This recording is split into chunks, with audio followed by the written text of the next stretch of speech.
everybody, Buffy the Rate Slayer here, and we are back with the second episode of the April 2022 Weekly Market Insight Series directly from the Capital Markets Trading Desk right here at Sunwest Mortgage Company. Markets stabilize after inline FOMC minutes. China again becomes COVID-19 epicenter. War in Ukraine continues. Treasury yields continue to climb in global trading, pushing the yield curve to new cycle highs, placing additional pressure on equity valuations. The commentary from the FOMC meeting emphasized a willingness to raise rates 50 basis points at the May meeting and reduce its massive bond holdings at a maximum pace of $95 billion a month, further tightening credit across the economy as the central bank raises interest rates to cool the hottest inflation in 4 decades. So what else is steering the market? Commodity markets continue to be whipsawed by the disruption sparked by Russia's war in Ukraine and efforts to curb raw material costs. Oil fell to the lowest since mid-March at around $97 after the International Energy Agency said it will deploy 60 million barrels of oil from emergency stockpiles.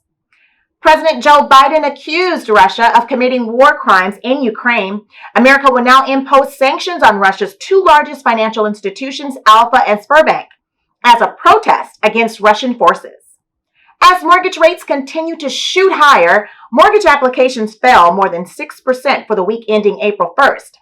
Purchase applications fell over 3%, and refinance applications fell another 10%.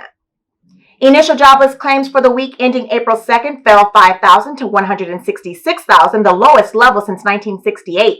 Initial filings continue to grind lower down in the 6 of the past 7 weeks as the labor market continues to tighten. Treasury Secretary Janet Yellen will outline a set of broad principles that she believes should guide the creation of a new framework for regulating digital assets, seeking to encourage innovation while protecting consumers, investors, and financial stability. Shanghai has reported over 100,000 cases since the latest wave of outbreaks started on March 1st. With this, China's outbreak is surpassing a level not seen since February 2020. The Fed really wants to see more heat come out of this economy. Federal Reserve Bank of St. Louis President James Bullard reinforced his idea yesterday that the U.S. Central Bank may need to raise interest rates to about 3.5% to counter inflation. Until we see signs of an inflation deceleration, either because of the slowing economy or because of various transitory factors, the message from the Fed may continue to be unfriendly. So let's just be prepared, everyone. Well, that's all for the current week. Please, as always, join us again for figures on core consumer and producer price index, MBA application index, retail sales, jobless claims, EIA natural and crude gas inventories, and the impact of the quarterly corporate earning reports on the global markets. Stay updated with our news, and our trading desk will keep you informed with our pricing incentives.